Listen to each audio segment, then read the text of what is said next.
દીકરીની વિદાયની વેળા વસમી હોય છે એટલે તો દીકરીને ત્યાગની મૂર્તિ કીધી છે.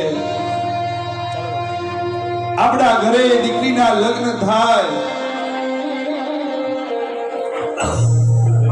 ત્યારે આ જગતનો એક જ વ્યક્તિ એવો હોય છે જે કદાપી રડ્યો ન હોય અને એ વ્યક્તિ રડતો હોય છે. મારા બાપ, દીકરીની વિદાયની વેળા વસમી છે.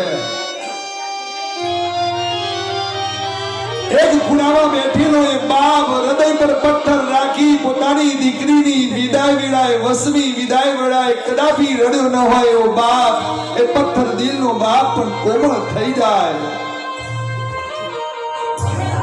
અને એ તો એને જ ખબર પડે કે જેના ઘેર દીકરીનો ઉછેર થતો હોય,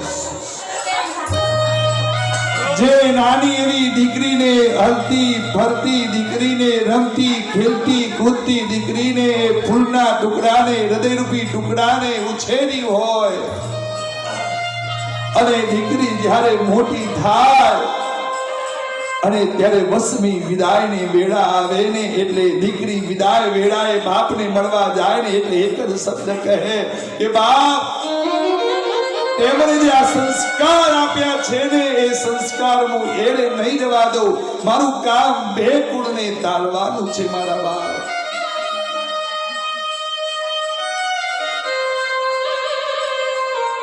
તમે તમારું ધ્યાન રાખજો પિતા. તમને જ્યારે કોઈક દુઃખનો અંસાર અનુભવાય ત્યારે આ દીકરીને તમે યાદ કરજો. હું સદાય સત્વરે આવીને ઉપસ્થિત થઈ જઈશ. આ દીકરી આ બાપને કહે છે, બાપ દીકરીને કહે છે કે બેટા, જ્યારે તને ત્યાં ગમે તેવું પ્રકારની યાદ આવે, દુઃખ આવે ને ત્યારે તું મને યાદ કરજે.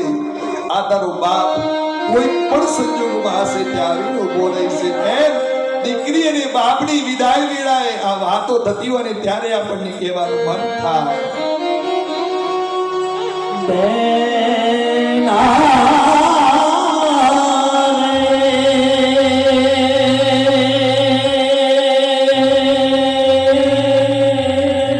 દીકરીની વિદાય વસમી છે.